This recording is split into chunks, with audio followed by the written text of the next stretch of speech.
Hi, folks. Welcome to Crisco's Corner. Unfiltered commentary. And not your truth, the real truth. Please like, share, and subscribe. And as always, thank you for your support.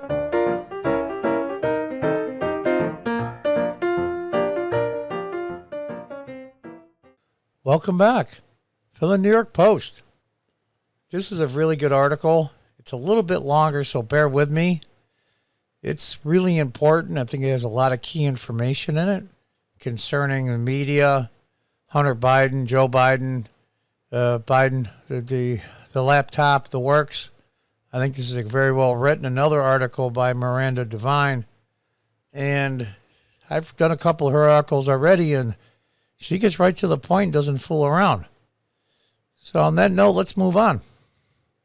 The president's plummeting popularity, especially among independents, reflects a growing realization among voters that Joe Biden is not the man they thought they had voted for.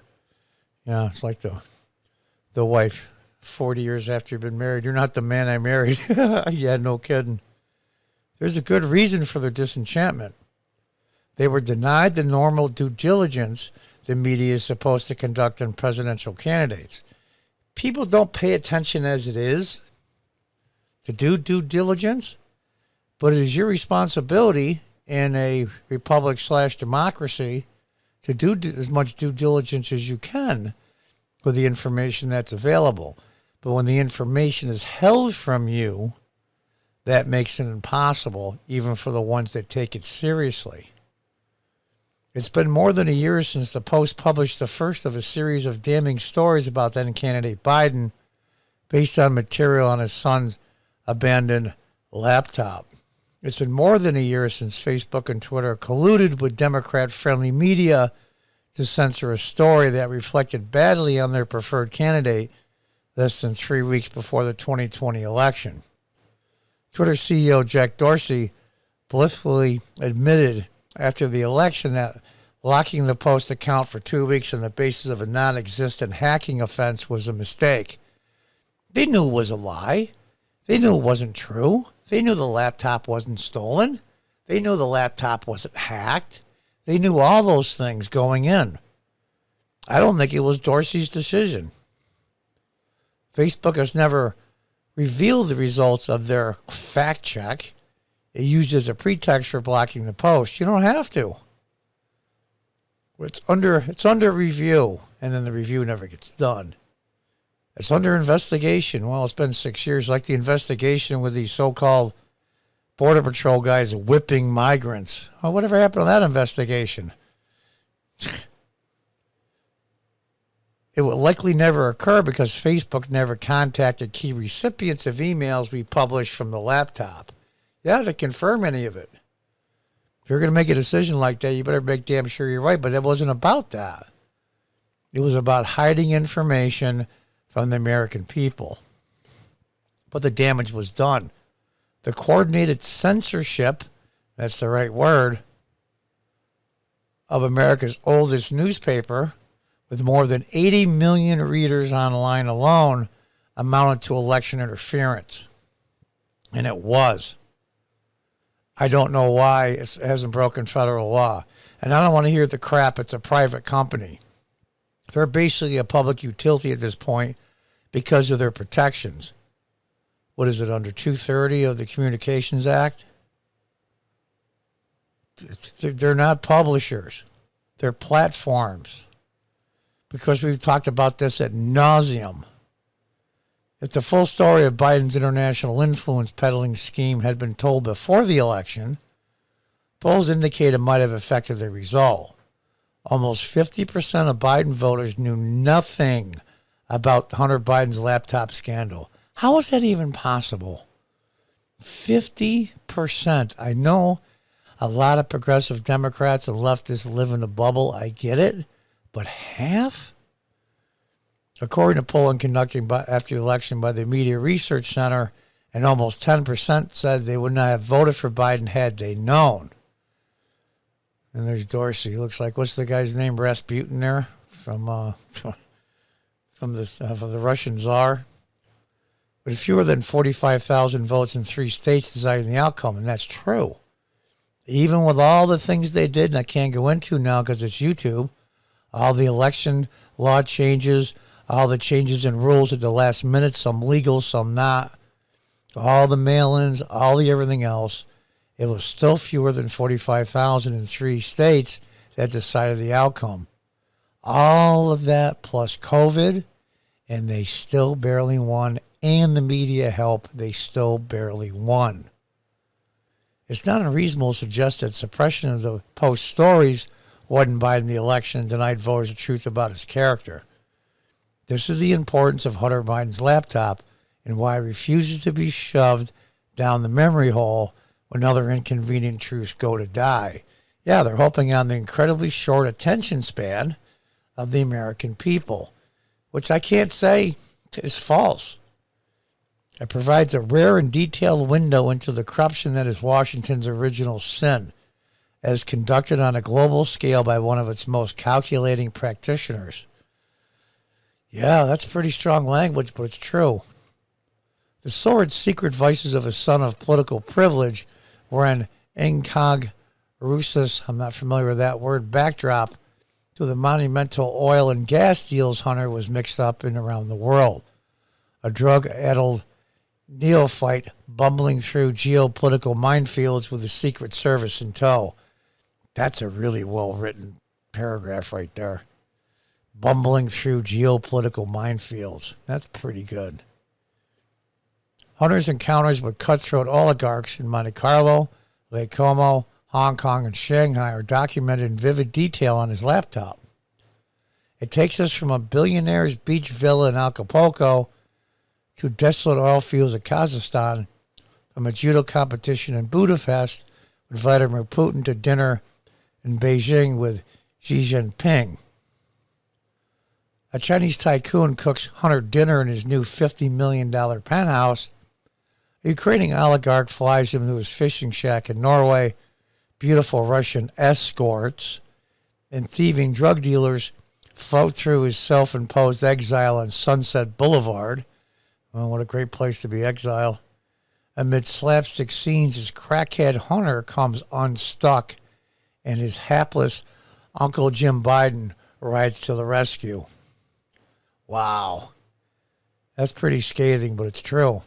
Text messages chronicling the disintegration of Hunter's love affair with his brother's widow, Haley Biden, are laced with flashbacks of the pain of a troubled childhood.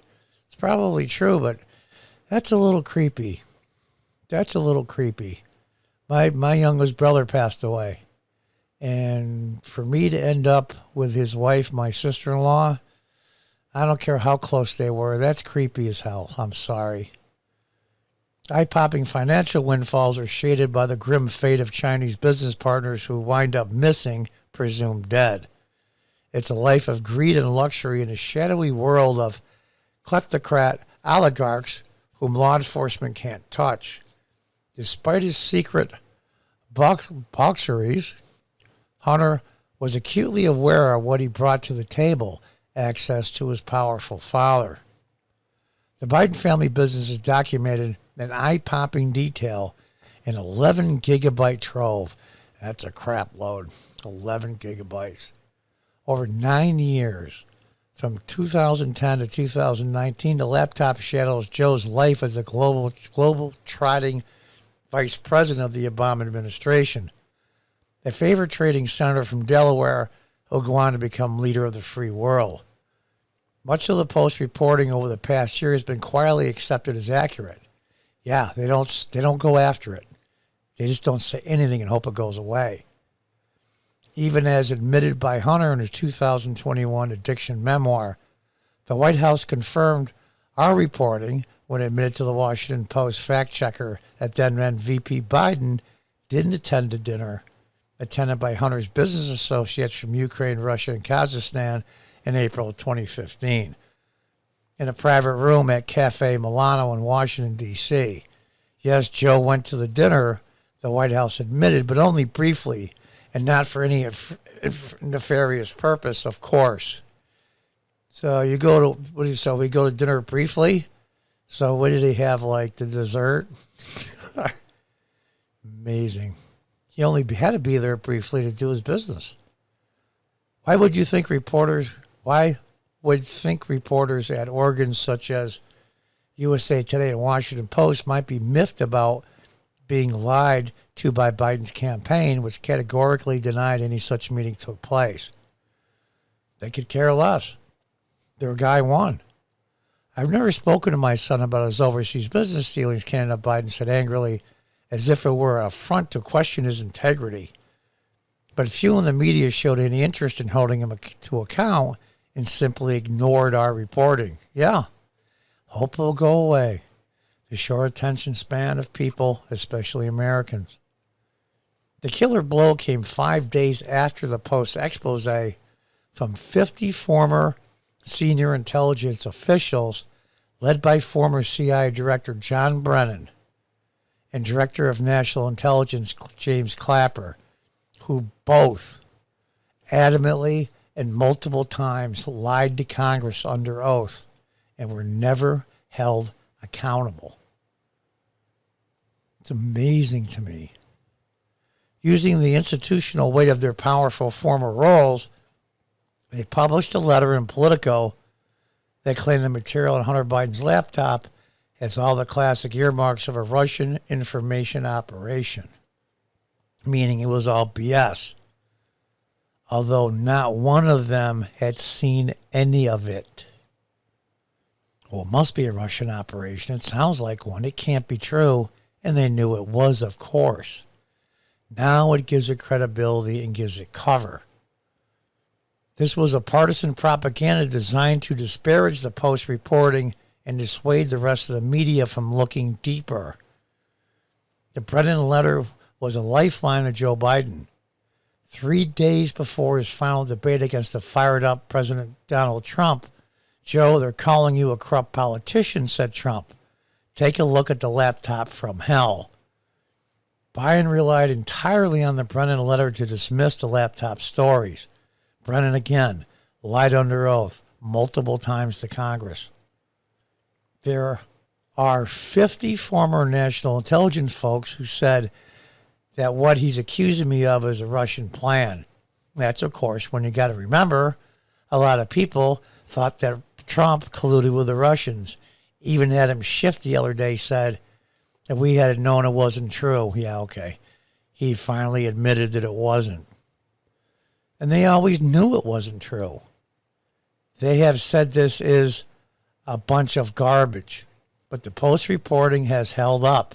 Yes, none of it was proved to be untrue. Corroborated from multiple angles, Hunter's laptop tells an alarming story of the national interest sold out for personal gain at the highest level, in particular to communist China, America's greatest strategic foe. Unbelievable. The conclusion is inescapable. The president cannot exonerate his family's money-making schemes from America's foreign policy imperatives. Wow, what a well-written piece. What a well-written piece. Unbelievable. And, of course, Facebook and Twitter barred it and stopped the New York Post from posting it on their page on Twitter and Facebook. 50% of Biden voters did not know about it. That's alarming to me. And this is probably one of the most well-written paragraphs I've ever seen. Gas deals Hunter was mixed up and around the world. A drug-addled neophyte bumbling through geopolitical minefields with Secret Service in tow. What an incredibly well-written paragraph. And they both knew. They both knew. But, you know, everybody's corrupt to a certain extent, me included. But here's the thing. How much is enough? You know, I've heard an expression once. Some money isn't worth $1 a ton for what you have to give up to get it. Is selling out the future of your country, putting millions of people out of work through Chinese deals, gutting the middle class for all intents and purposes, and then having the biggest transfer of wealth during COVID in the history of the world, all for power and control in a money-making scheme. My God, my God. That money isn't worth 10 cents a ton, but they took it. And you have to ask yourself, how much is enough? How many millions were siphoned? Are we ever going to find out? And if we do, 50% of the people won't pay attention because they live in an alternative reality. But I have to say, Miranda, this is a very well-written piece, so my hat's off to you. Kudos to you. And that's just the beginning of it. What are we going to find out later? How much of the laptop? I mean, everything is. I don't think it's been printed or spoke about in the laptop. I'm not sure word for word if somebody's put together an entire report or a dossier on it. Somebody ought to write a book on it. I wish they would. I wish they would. My God, my God. This is like a really bad movie. A very bad movie. But it's not. It's reality. We could only hope we can get through this time and move on. And hope at least some of the people that caused this go to jail, including the ones that lied to Congress repeatedly under oath. We'll see. Until the next time, goodbye and good luck.